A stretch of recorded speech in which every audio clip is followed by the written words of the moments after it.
Hello, everyone. My name is Joshua Yoder, and this is the Joshua Yoder Show. Today, my guest is a returning one, longtime wrestler and all around good person, Mr. Mark Mest. What's up, Mark? Hey, not much. Thank you for having me. I appreciate it. I love coming on your show before, and second time around is probably just as good, hopefully even better.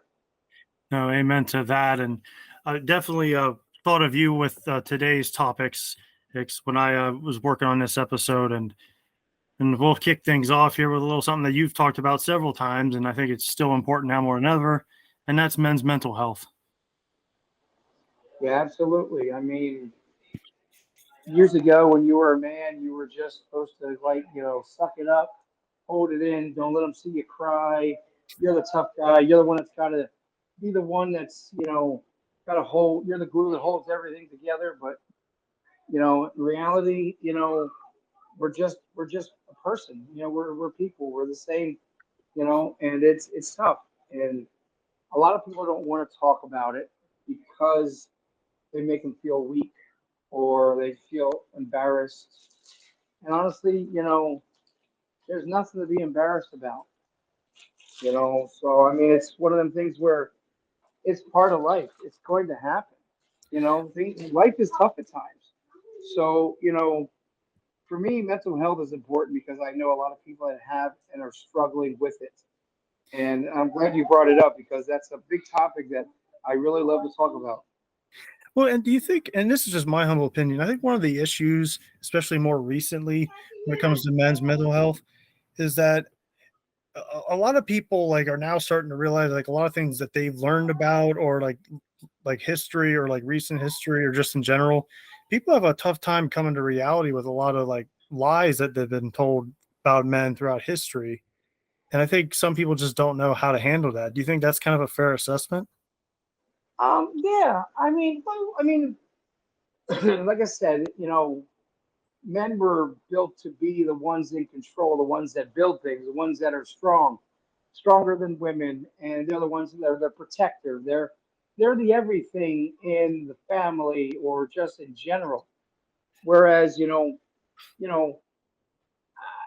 I believe it, like I think it's right that they're being lied to, but at the same time, I just think that overall, like we can, well, the other thing too is the world is evolving. Life evolves. Back in the 70s and 80s, life was so easy. It was simple. You know, there was nothing like there is now. Back then, no internet, no hardly any computers, no phones. Everything was pen and pad. You watch TV, and and it wasn't cable TV. It was off the antenna. Your 3, 6, and 10, and your channels like that. But it was simple back then. It was easier. Things were cheaper. But now it's like everything has become more complex. You got more machines. The cars are now are driving themselves. You got cell phones that'll talk to you. You got AI that you can hold a conversation with. There's so many more factors that are now dealing with the everyday person, and that's what I mean person, not just male or female.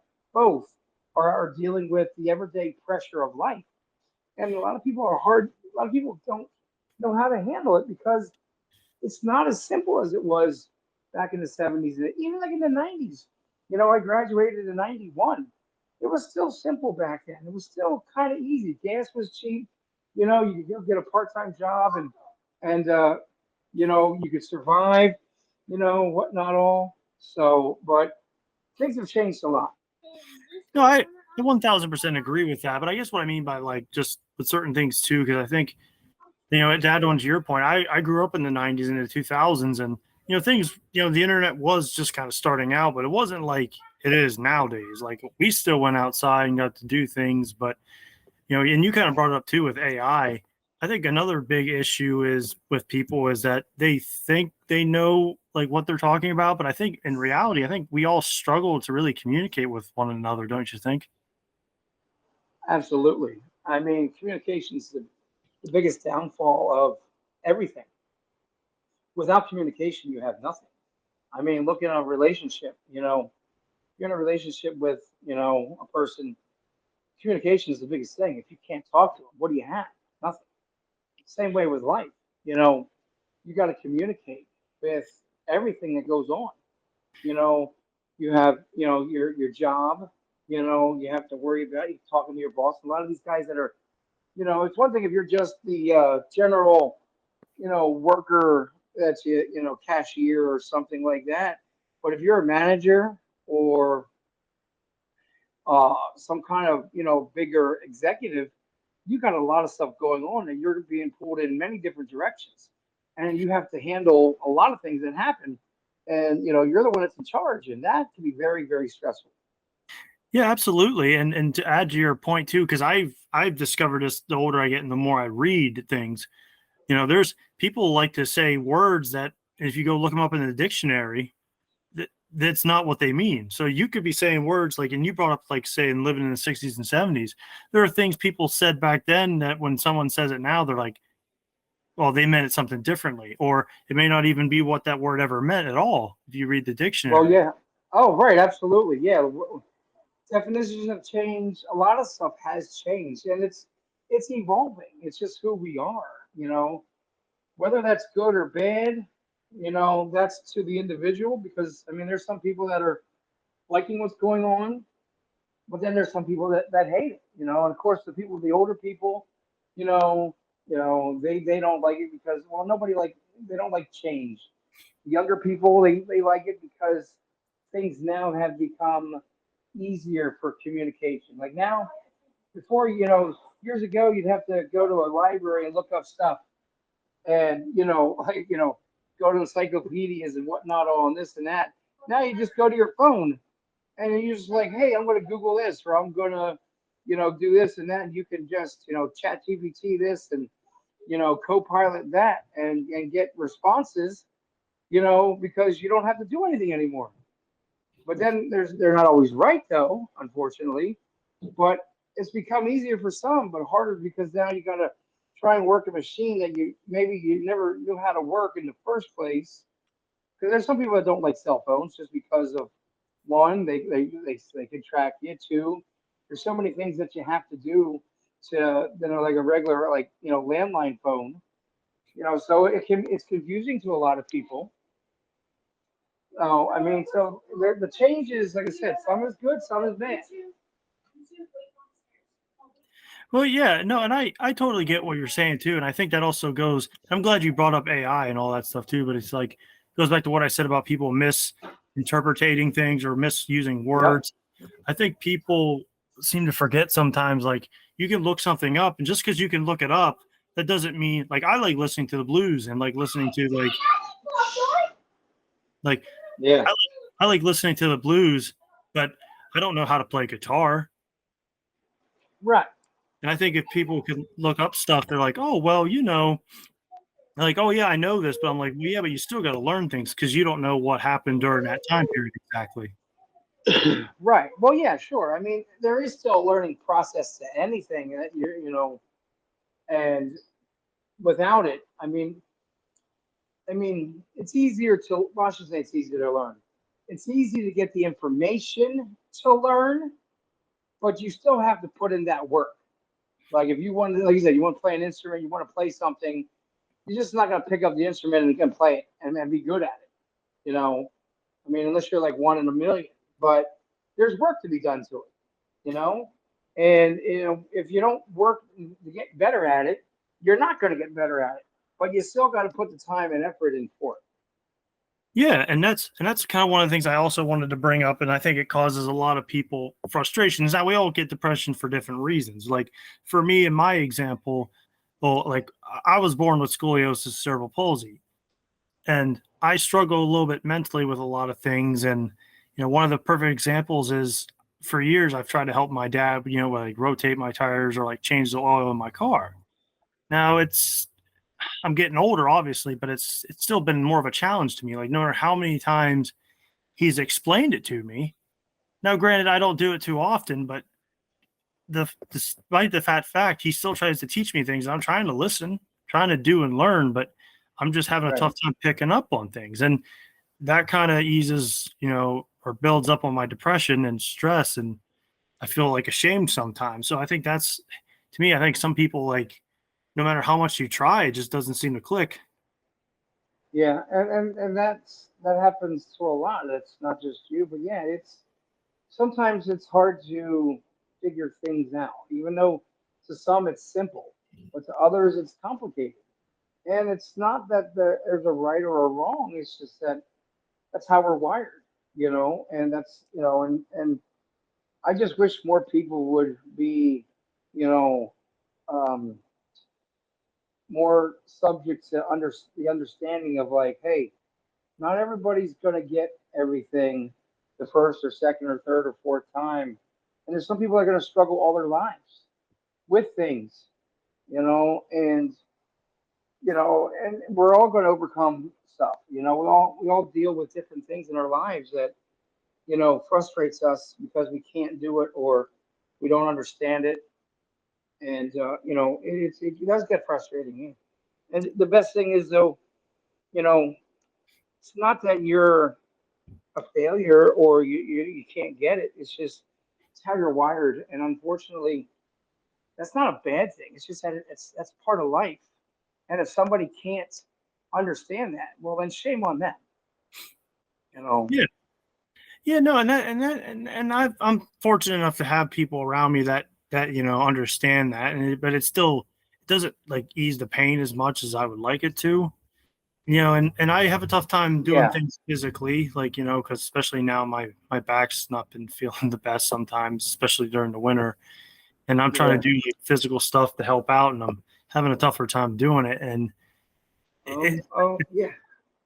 at the I understand completely. I do. I mean, when I yeah, grew up on the farm, I did everything. I did a lot of things. But now, as I'm gotten older, because of wrestling and just the way things are, I never ask for help. But now I have to. You know, I can't walk hardly well anymore. My knees are shot. It's tough for me to get around mobility wise. A lot of things have come full circle where I used to be able to do things myself and I didn't have to worry about, relying on anybody. Unfortunately, now I don't have a choice. And that kind of upsets me, depresses me because like I don't want to be a burden to somebody. I don't want to be that guy like, hey man, I need help again. To the point where somebody goes, "Oh, again, Jesus, what's wrong with this guy? You know. But I feel as we get older, it happens to all of us. Yeah, and I've actually been one of the things I wanted to talk to you about because I have nothing but respect and admiration for what you've done for professional wrestling and how you've helped me out during my little run as a ref and a wrestler. But one of the things that I've always admired about you was, you've always been, put it politely, you've been always known as a big guy, Yeah. and like I've always been admired, like you still willing to come out and help and entertain people or help other people. I've always admired and respect you about that, and I say this with all respect. I said the reason why Mark's I think you're big is because you have such a big heart.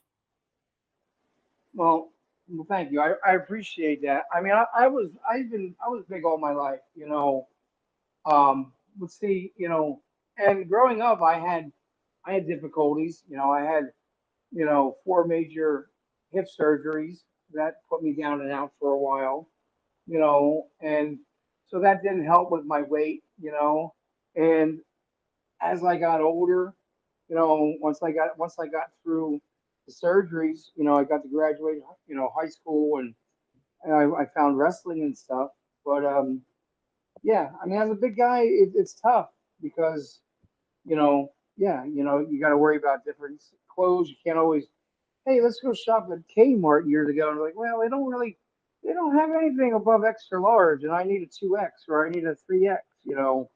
So it gets very difficult and frustrating at times. But thing is, what I did learn over the years is that no matter what, you have to feel comfortable on who you are.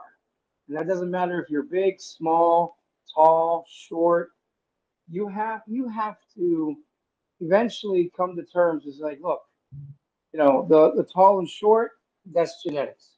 I'm not gonna do by that. But being big or small, you have a choice to try and change that to a degree. And I've struggled with it. I'm not gonna lie. I mean, I've struggled with weight loss for the past 15 years, if not longer. And it's tough because you know there's some people like, oh, well, it's easy. You just do this, you can drop weight. Again, it's easy for some, hard for others. And I get the concept, I do, but my brain's wired to be like, oh, I'm sitting here watching TV at 9 o'clock at night.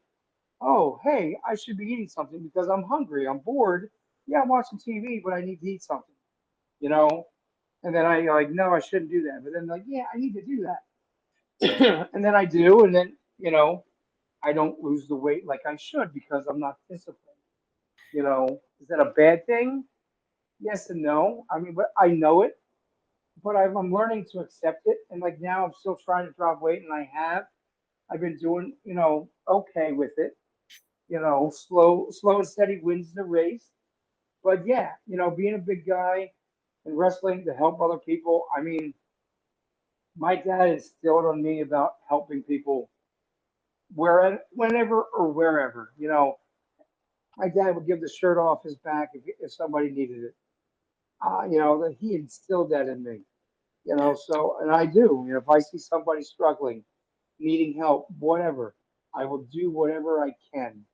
Whether it's just even if somebody's go, hey man, I see you struggling. You want to talk? I'm all ears. And guess what? The conversation stays here.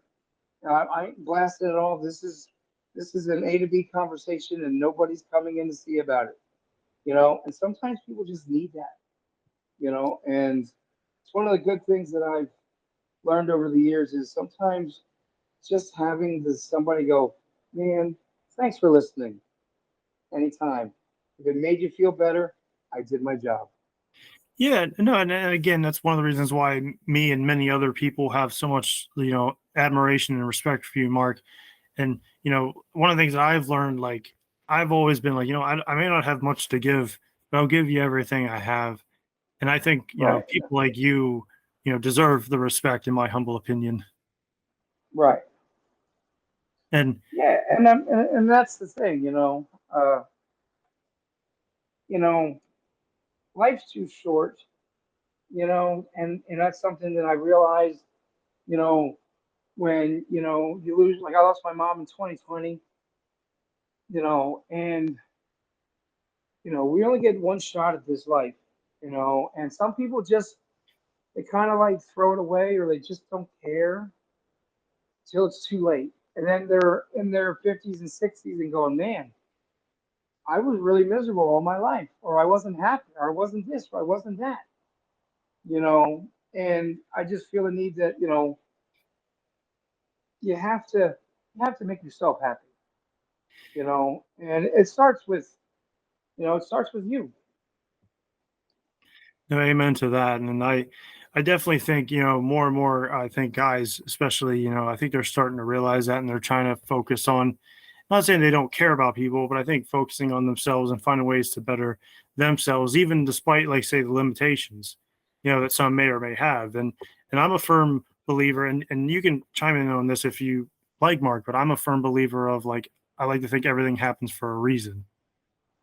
Oh, excuse me. Yeah, I'm a big believer in that.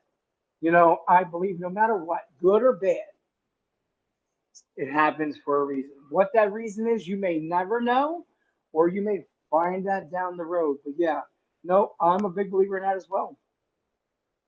Yeah, and do you also think, too, when it comes to like opening up and mental health, do you think sometimes too, you feel like, I don't know if this is the proper way to say it, but do you think guys especially are afraid to say it because they're worried they're going to be manipulated because of it? I'm not sure about being manipulated. I'm thinking people don't, a lot of guys don't want to say anything because they don't want to look weak.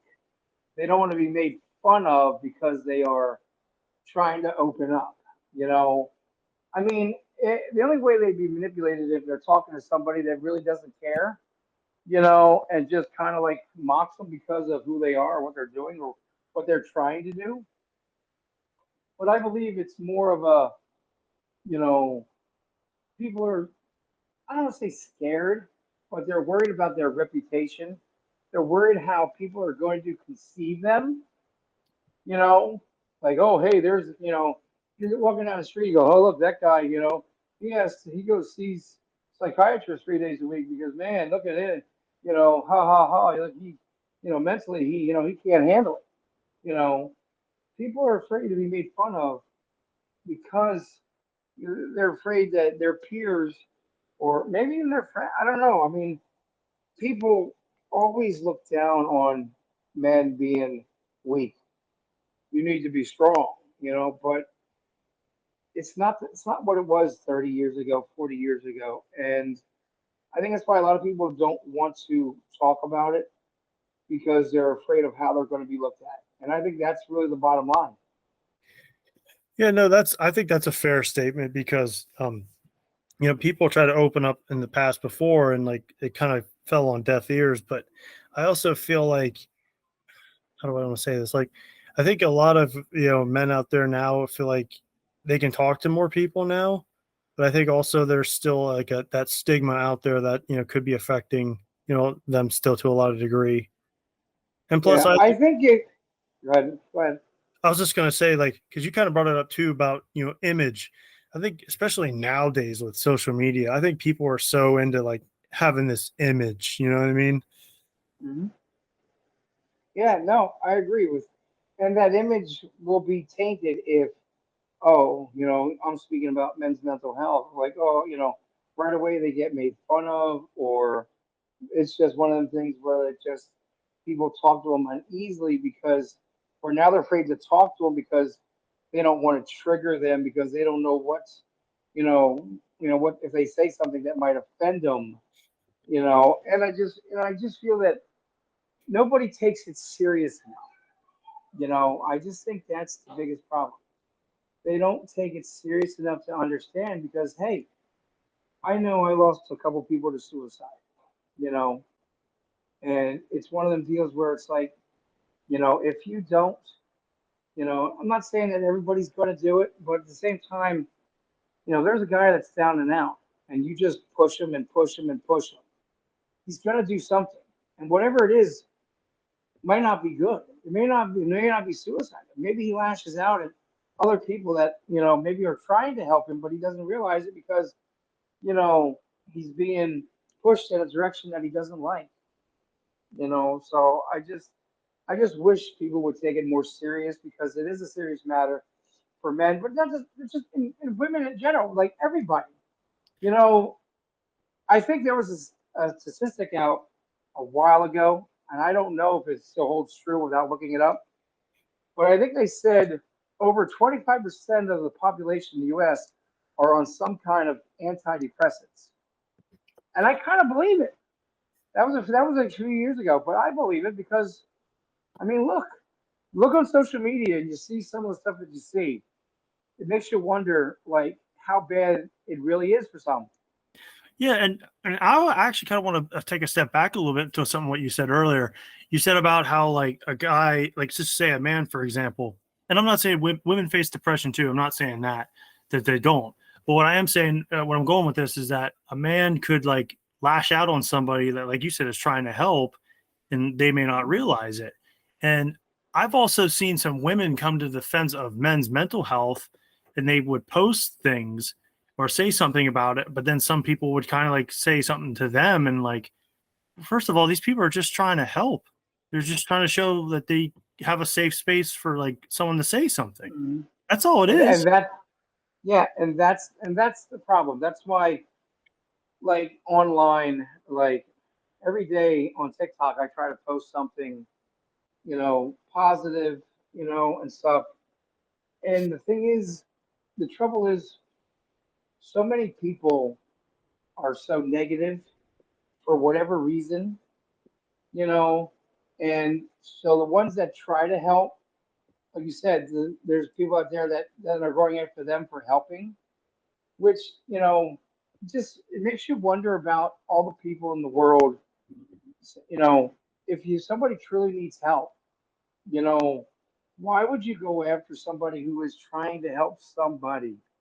You know, what is the the outcome of this? Like, what is the reason why? Why would you want to do something? And I think honestly, I may be wrong, but the people that go after the people that help, I'm thinking if they have some kind of mental issue as well, and so they feel like they're being slighted because they're helping somebody else and they're not helping them, so they lash out at them. Like I said, I may be way off base, but there has to be a reason for it, and it's sad because in the end, it just doesn't help anybody. No, I agree with that because I think I do agree. I do think they themselves, like feel like they've been slighted, and they're just taking it out on the wrong people, and that's I can understand that, but I also think there's some people that just like they just think it's funny, and it's like there's Hmm. nothing to joke about here. If there's something seriously wrong, it needs to be addressed. You can't just put in the back burner. Right.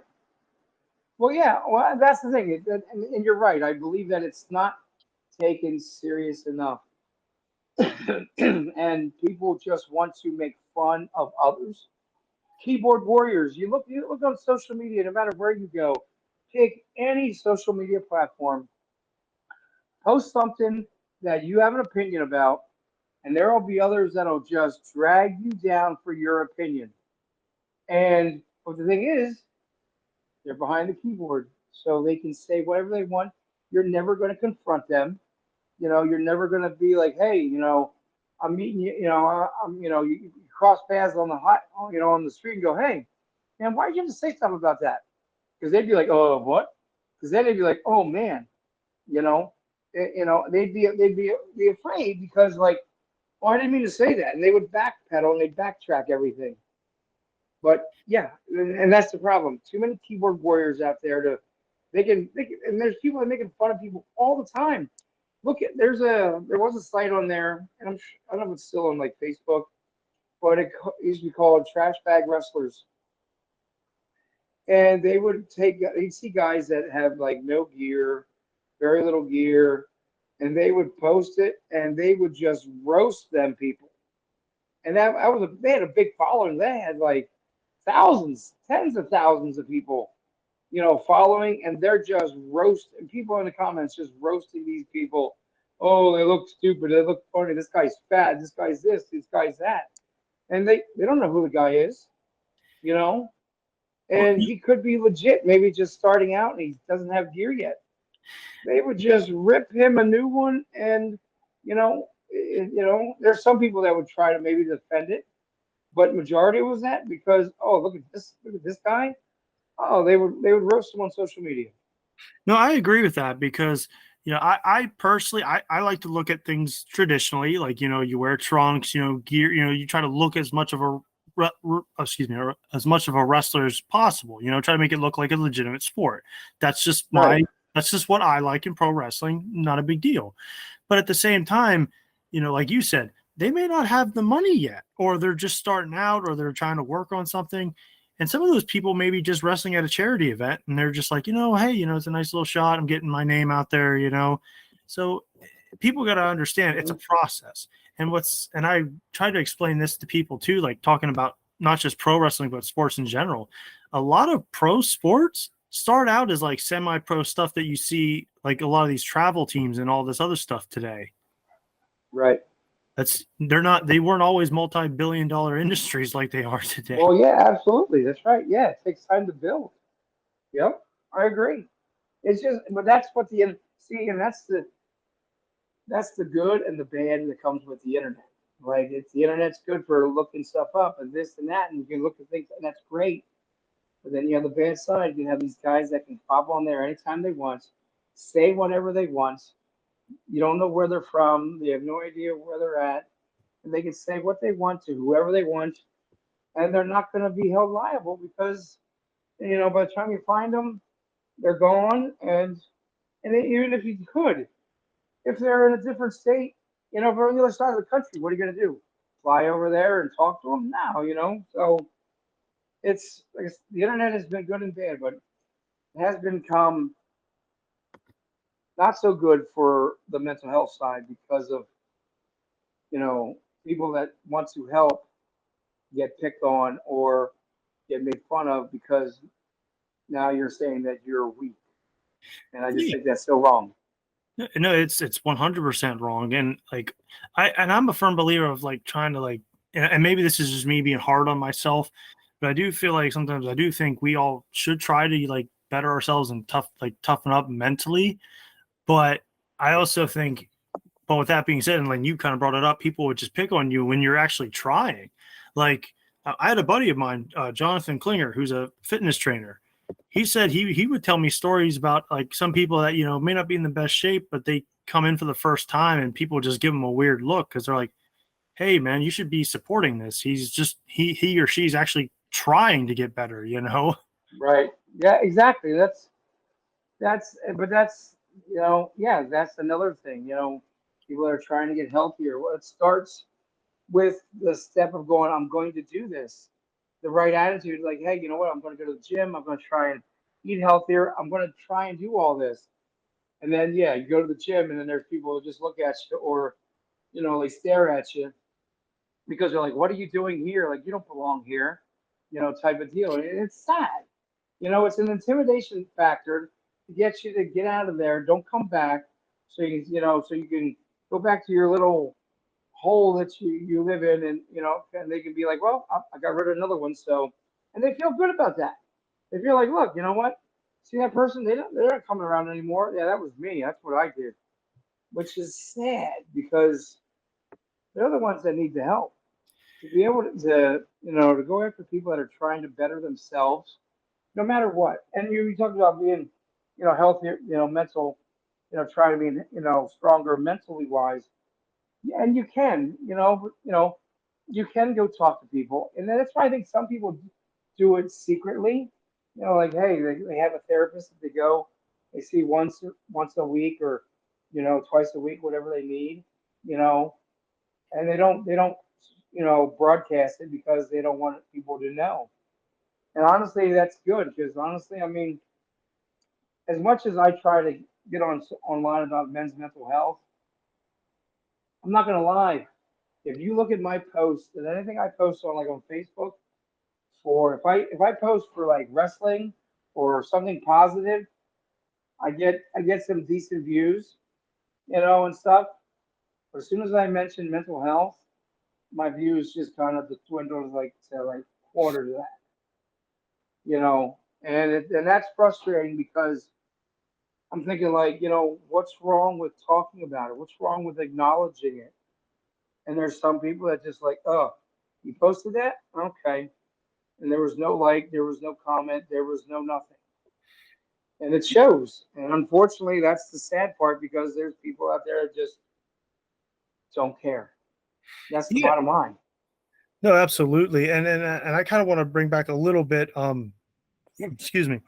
Oh, I kind of want to go back a little bit about like people lying about things in the past, where back in the day, like it used the whole phrase used to be happy spouse, happy house, where both the husband and the wife would talk to each other. If one of them was down Mhm. or needed help with something, the other one was there. It was always about working together because Yeah, because you were trying to set a good example for the kids. Like, hey, if something goes wrong, then the other parent be like, hey, kids, why don't you just do this? Why try to help out with that, or vice versa? You know what I mean? yeah. The other saying is happy wife, happy life. You know, well, yeah. No, I get it, and that's the thing. Years ago, it was more family oriented. You didn't have the distractions. You didn't have the technology that we have now. We don't have everything that's building. And I just don't mean in like video games. I'm talking everything's technology from TVs to, who ever heard, a lot of the kids today, we go, hey, I had a VCR. They're like, what's that? Or, hey, I had a DVD player. They're like, what? A DVD player? What's a DVD player? They wouldn't know. They would have no clue. Or they'd be like, yeah, man, I had a PlayStation 3. Oh, really? Yeah, well, at PlayStation 5 now. Oh, yeah, they wouldn't know. Like you said, hey, I had an Atari. Atari? What's that? Because they back then it was family. And honestly, I think too, which helps is without that communication, like say, you had a family, family of, say a family of four, a mother, a father, and two kids, whether they're two girls, one of you, it doesn't matter.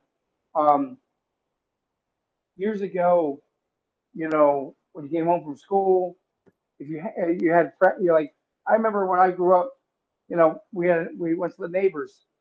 That was our friends. Did we have friends in school? Yes, they were close by. Okay, and could we go maybe hang out? Maybe, but we could only hang out from maybe like 1 to 4, 2 to 5, because 5 o'clock was supper, and we weren't doing much then. Especially being on the farm. But the thing is, when you left your friends, went home. Next time you talked to them was in school, or if you're on vacation, or like it's say you had like Christmas vacation, it'd be when you go back to school. Now everything, you go to the dinner table and everybody's on their phone talking to whoever. You know, can you put the phone down? Well, I'm talking to so and so. You could talk to them afterwards. No, I need to talk to them now because we're trying to figure something out, or we're going to study or something, whatever. And there's excuses. There weren't those excuses back then. They weren't somebody to interfere when you had supper or dinner, whatever you want to call it at night. It was, they got prepared, you ate it, did your homework, you went to bed. Or maybe you watched TV for a little bit because you got your homework done, then you went to bed and you went to school the next day. And, the same thing over and over and over. Now with technology, it's so much easier to talk to somebody, whoever it is, whether it's some Joe Schmo down the street or your friends at school, you know, it's so much easier now. And that's I don't say the problem, but it's an issue when it comes down to discipline in the home for the kids because they have a power in their hand with whether it's a tablet or a phone. Yeah, do you think we also over like because I know I deal with it too mentally and all that stuff, but do you also think we as humans, like male, female, you know, whatever, it's like, do you think we overthink things and overcomplicate things more than we should? Oh yeah, absolutely. I think that's part of the problem of why so many people are, you know, I don't say depressed, but have issues. Think of it this way, and you know what? I'm gonna be honest. I'm one of them right now. I well, I mean, I always kind of was, but I was pretty good at keeping things in line. But when you have to manage so many things, your brain doesn't shut off. You think like I'm always thinking, like for me here at home, we had a lot of problems. We had a storm go through our, back in like March, where it took part of the roof off the back of the house, the balcony, a lot of stuff, a lot of damage. A lot of the garage roof. We had a lot of issues. They're here. They're finally fixing everything up. But so I'm having to talk to the insurance company, trying to get everything straightened out, making sure that everything's getting done right. I was having issues with my car. I was having problems with it running. I couldn't get my other one up and running. So, every day, everything in life here has now built upon me. You know, so throughout the day, I'm worried about this, worried about that. Then at night, you know, I'm like, okay, did I pay this bill? What about that bill? What about this? What about that? And I think society, because of everything becoming bigger, faster, stronger, we too are trying to do the same thing. And it just overcomplicates everything and it makes us depressed. It makes us overwhelmed. The anxiety. Oh my God, I got to pay a bill. I don't have the money. I don't get paid till next week. My car's got a problem. I got to take it into the shop. I don't have money for that. This has got to happen. I got to do this. I have to do that. They cut my hours at work. What am I going to do? You know, And the stress of life, because of it evolving, makes us overthink things No, I'm guilty. on a regular basis. You know, I'm guilty of that too, because like I've been struggling, I'm trying to make things work with my writing and trying to understand like, the job world out there. yeah, yeah, Love the dogs, don't you? yeah. They they don't like that.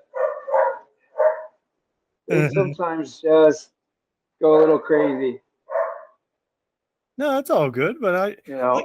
But I think yeah, in general, what it comes down to is because of life becoming so complicated, it makes us complicated, yeah, you and like, know, and we just don't know how to handle it.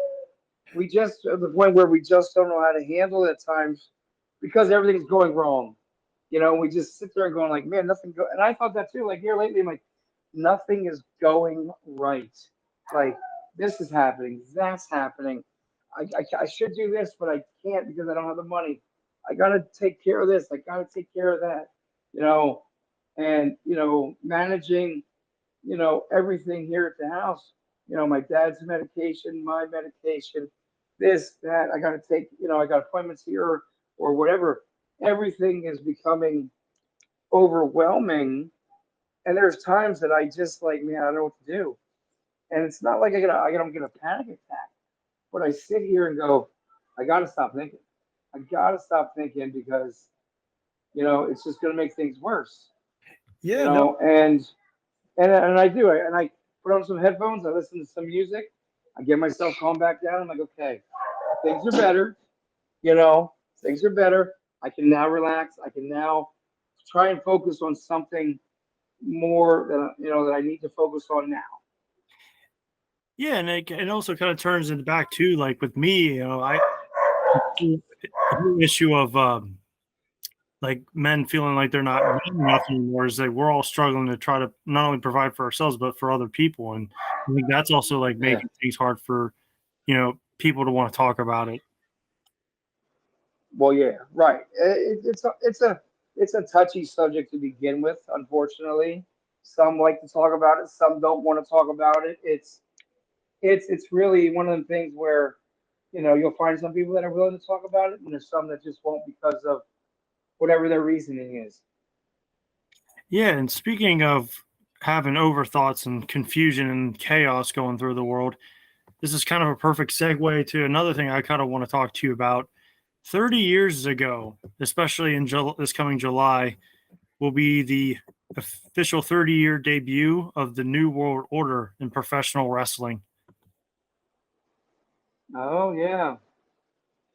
One of the Well, big, the NWO was a big thing. It was a great concept, great idea with different twists and turns. It was great. You know, I didn't get a chance to watch a lot of WCW because I didn't have cable and whatnot all. So I try and get highlights where I could. But you know, when I mean it was great, it was in the beginning. You know, the different things that they did. They had, the three members.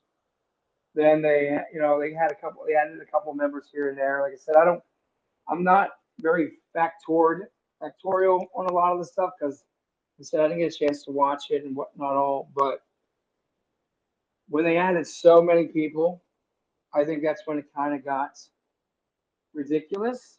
If that's the word you want to use, where people kind of stopped caring because you split the NWO up because I took my ball and go home, kind of deal. So now when you had like wasn't there? I think there was a statistic. I'm not sure if it's right.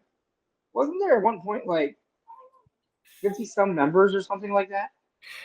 it definitely got big. I don't know if that's how large it was, but then you had like the splinter cells, you had other groups and factions be formed Yeah. because of it.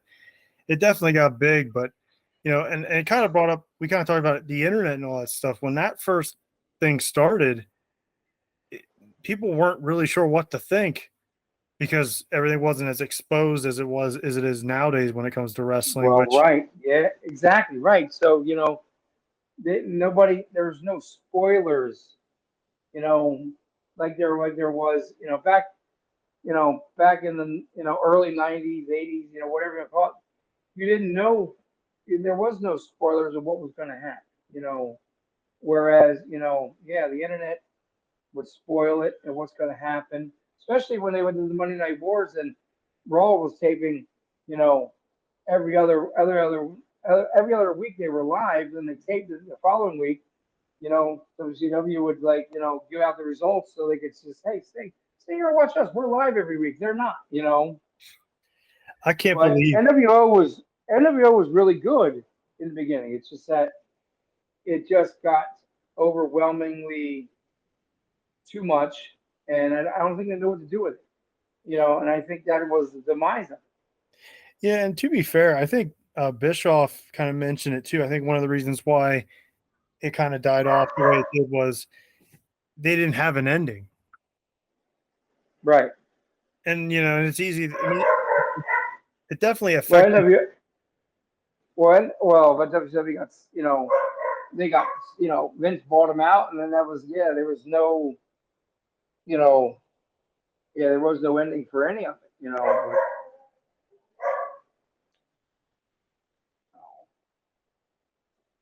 Doggo's upset about something.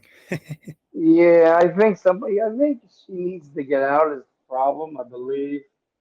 I'm thinking that is, I'm not sure because we have two of them, so maybe they're mad at each other. I'm not sure.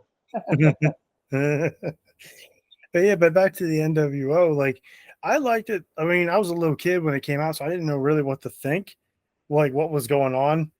But I will say this though, like perception is reality, and you kind of mentioned it too, like the spoilers and all that stuff. And to me personally, I'm annoyed with that kind of stuff because it's like, Yeah.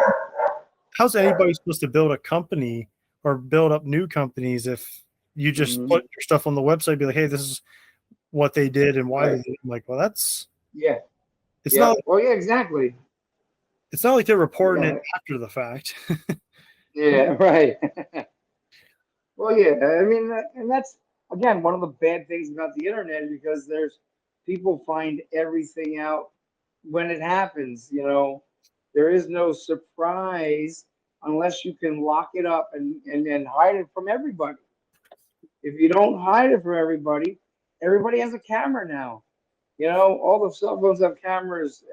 So if there's anything that's happening, it'll be posted on the internet literally minutes after it happens. Or even before it happens, because some shows are taped. Well, that's true too. Right. Yep.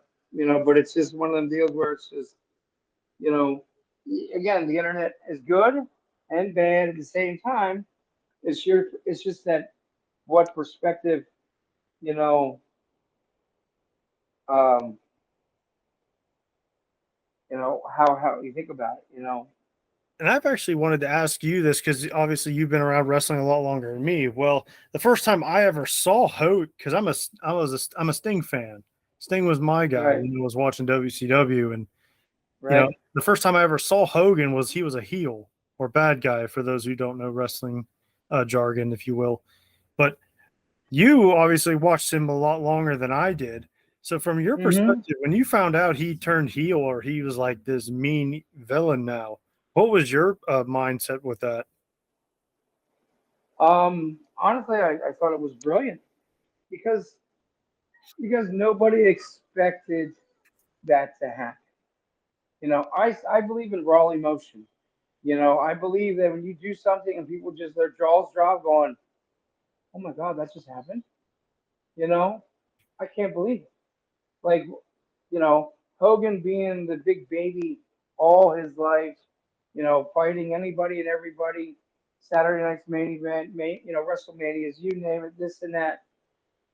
For him to come and then turn, it was just brilliant because, you know, I mean, look at the reaction when he did it. Oh, they hated it, but that's what you want. You wanted their reaction. And that's, that's the thing to a great story, you know? Now, granted, does every turn mean that it's good? No. Hogan was such a big baby for so long, turning, they're like, no, it's never going to happen. Kind of like right here at the end, where when John Cena, they're like, oh, John Cena's going to turn. John Cena's going to turn. No, he's never going to turn. He's never going to turn. And then this last year when he did, people are like, no way. It finally happened. I can't believe it. And there's some people that didn't buy it, and there's some people that loved him that he did it, because they wanted him to turn for so long, you know.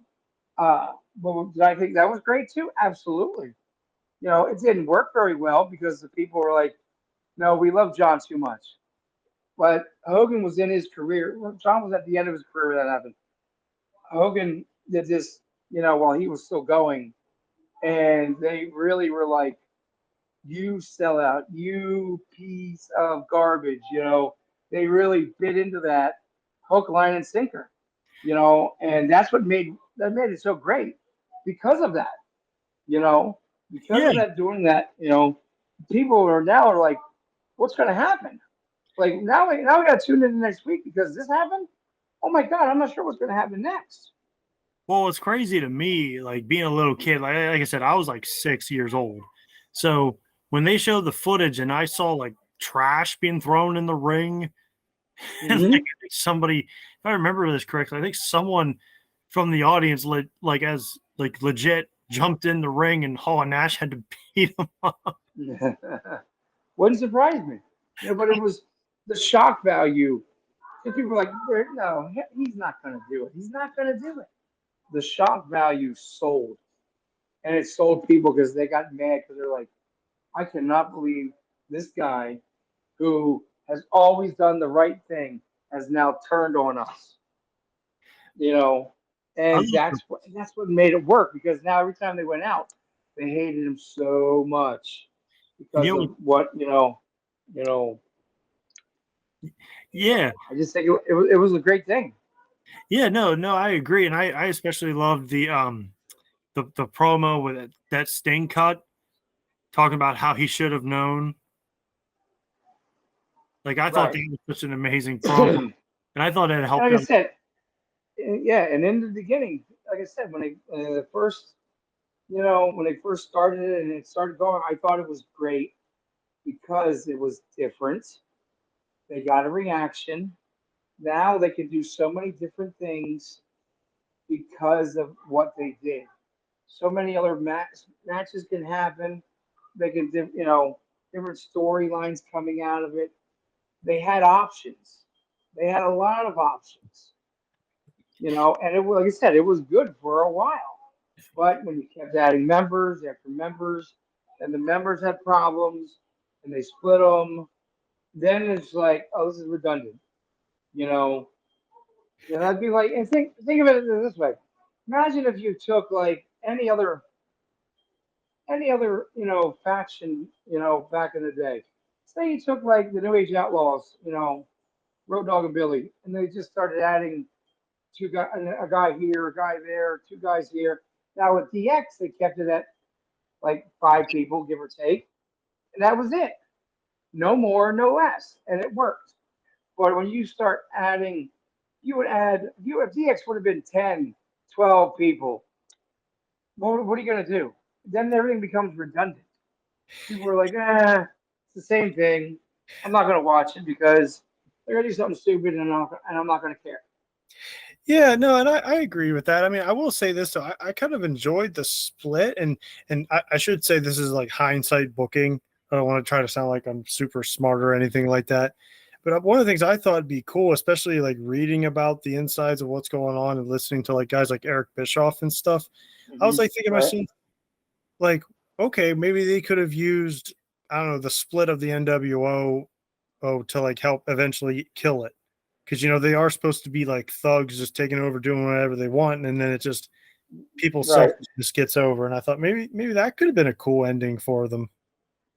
Right, right.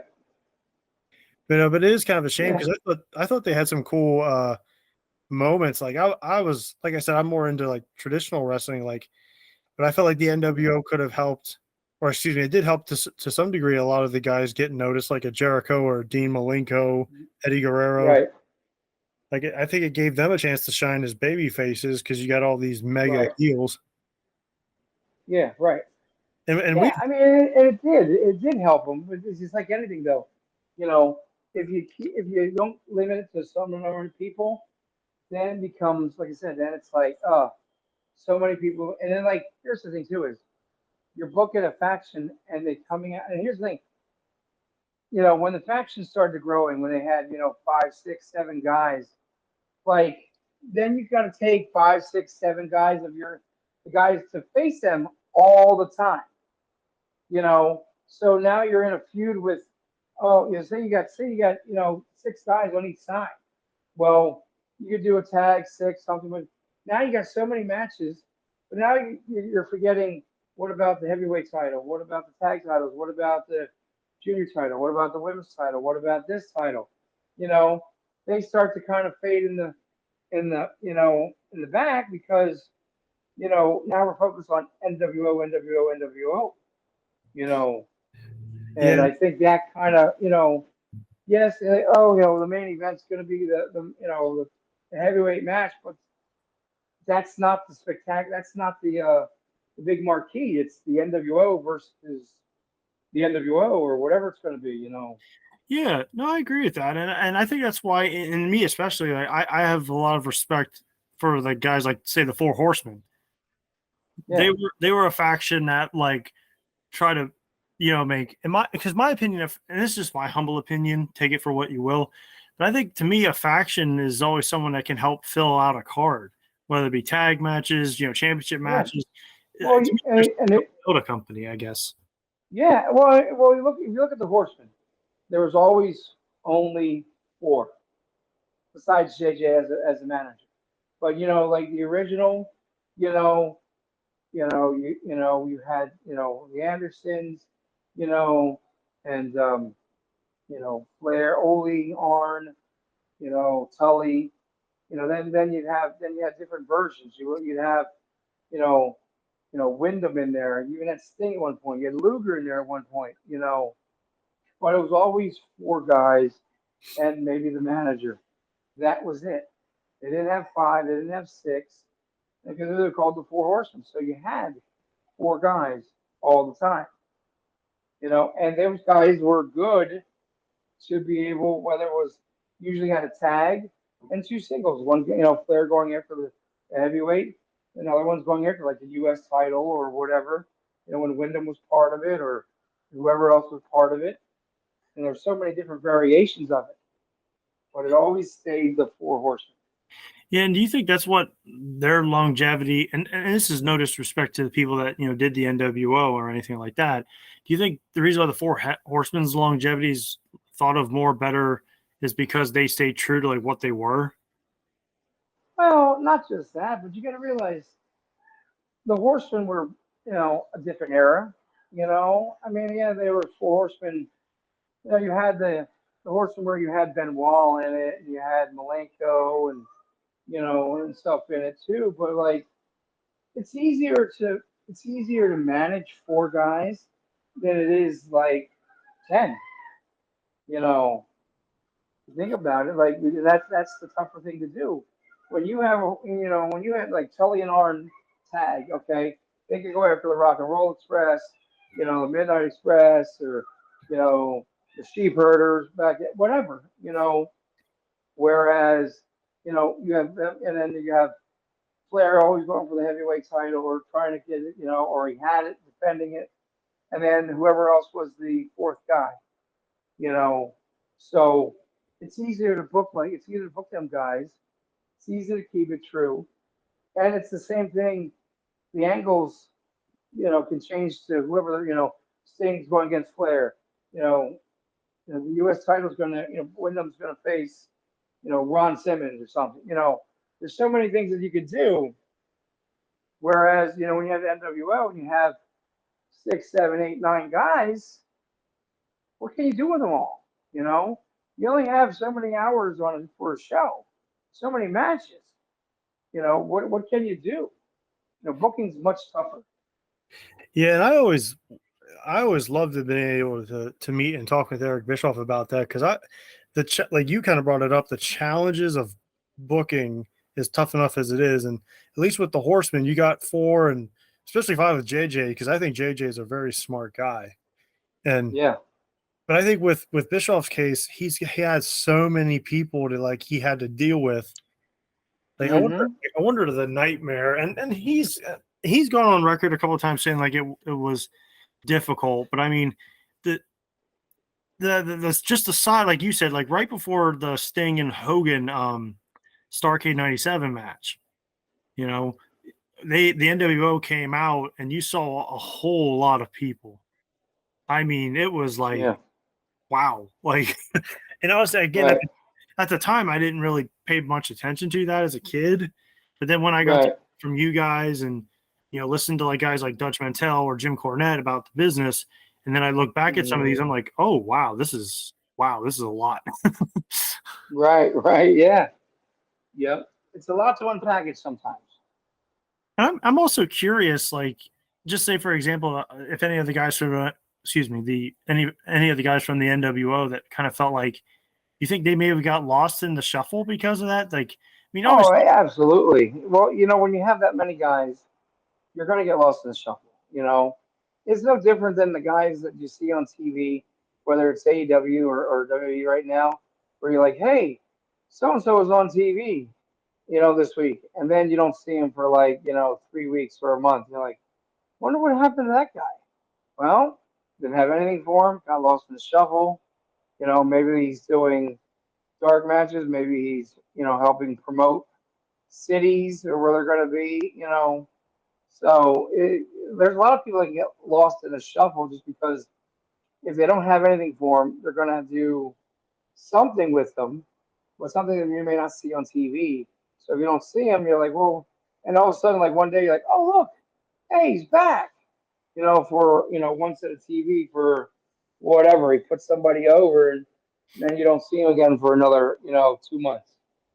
And yeah, you get lost in the shuffle. It happens. You know, there's when you have that many guys, you only have so much airtime to put people in those spots, and you got to put the people in there that you think that are going to, help bring the views up, help bring money in, whether it's you know, whether it's shirts or anything else. But it's going to be one of the deals where you got to what's going to draw interest for TV ratings, you know, pay-per-view buys, whatever, you know, merch, you know, and that's what it comes down to.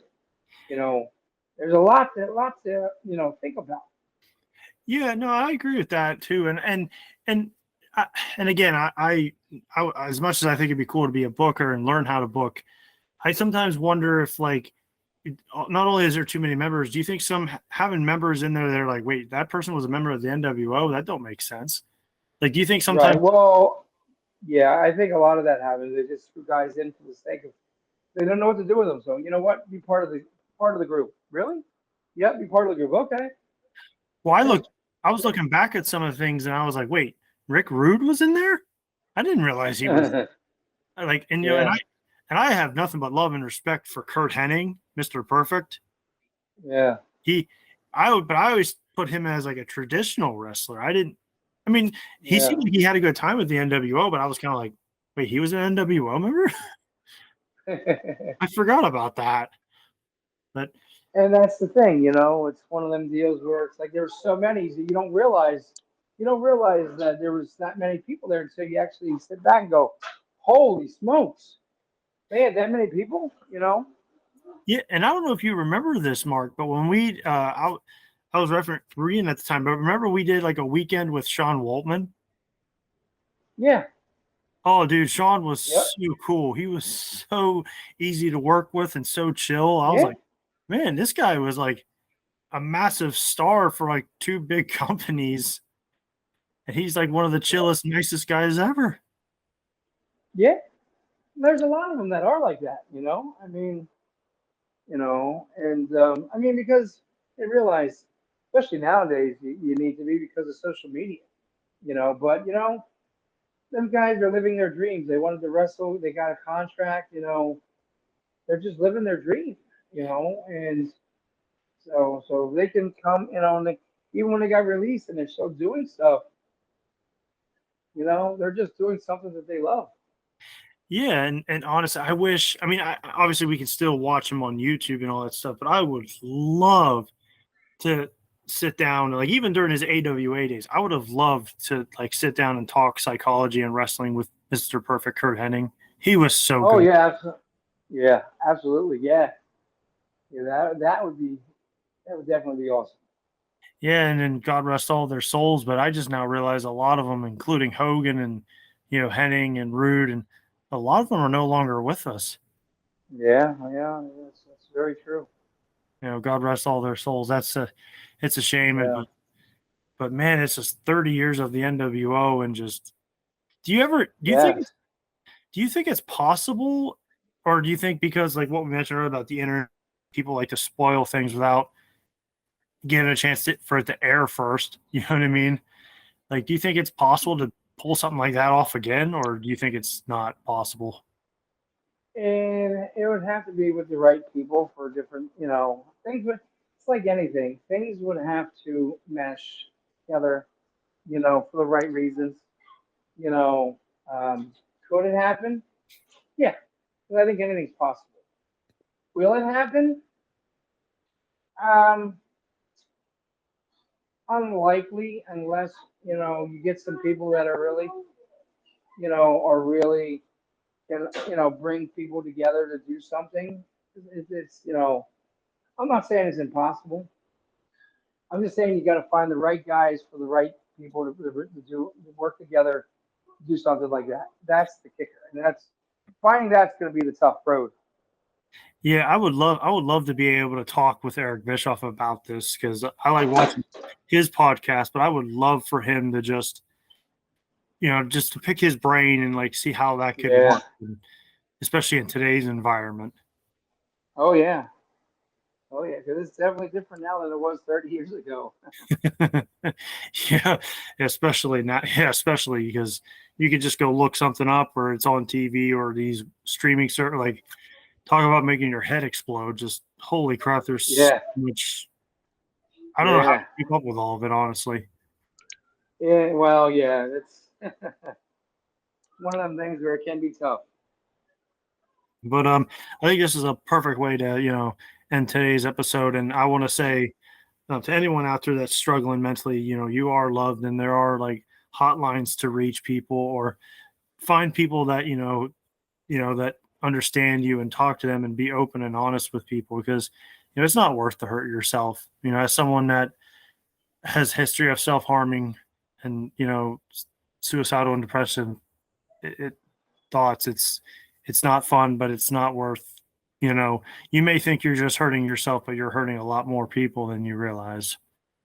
Yeah. You're 100% right. It's and the thing is, I think what some people are afraid to do, and I think I touched on this on one of my TikTok videos, is if you're not surrounding yourself with the good people that are going to lift you up, you know, those are the people you want to keep around you.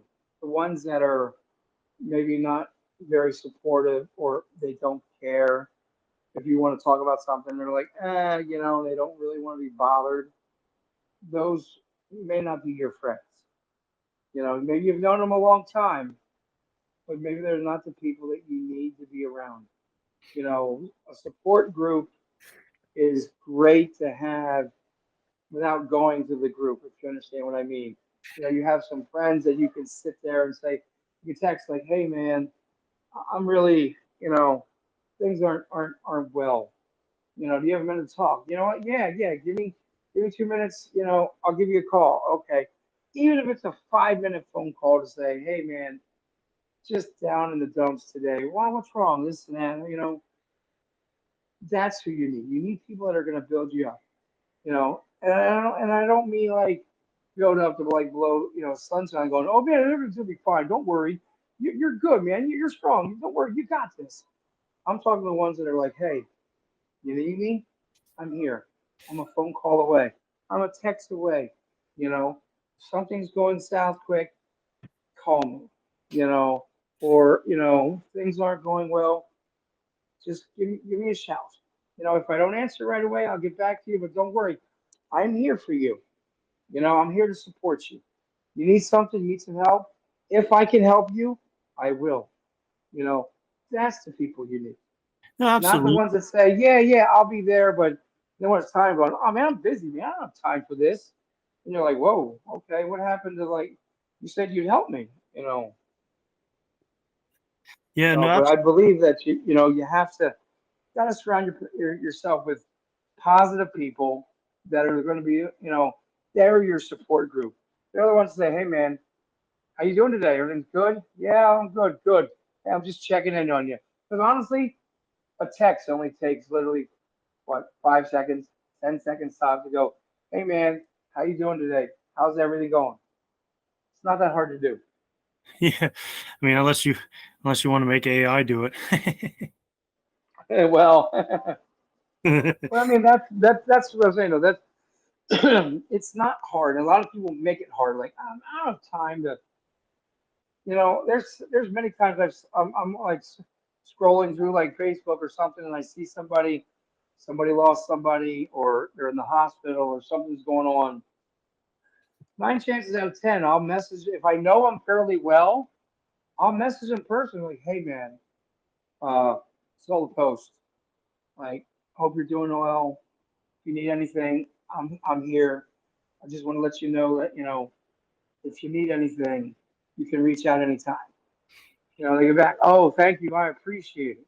You know, I don't, I don't tell the world, but if I know them fairly well and I know they're going through an issue, I'm willing to spend that 10 seconds to go, hey, if you need anything, I'll just let you know I'm here. That's all Yeah, it takes. yeah, and to add to your point too, I will say this: like sometimes just doing that could just make somebody else's day. Like Yeah, you may not even realize it. Like you could like say, for example, like I held the door for somebody who was trying to get out, and they're like, "Hey, I appreciate that," and they're like, "Oh wow, something good actually happened to me today," but I didn't even know it. So you never know. right. Yeah, exactly. And we need more of that in the world. We need more of this. As a baby face would get over sympathy. And that's honestly that in all seriousness, people need to be more sympathetic to people that are struggling. If we would only care just a little bit more than what we are now, I think things would be better. But that's the hard part, getting people to care. Yeah, it is a little tough out there, but to everyone out there, there's always hope, and you are loved. And thank you so much, Mark, for coming back on my show. Thank you so much. I appreciate this, and it was fun talking to you. And hopefully, maybe down the road, we can do this again sometime. Oh, I would have more than happy to do so, sir. Or thank you so much, and I hope and pray nothing but the best for you, my friend. Thank you. Same to you. Take care. Thank you so much. And to all of you watching, I love you all, and God bless. Be safe, everybody.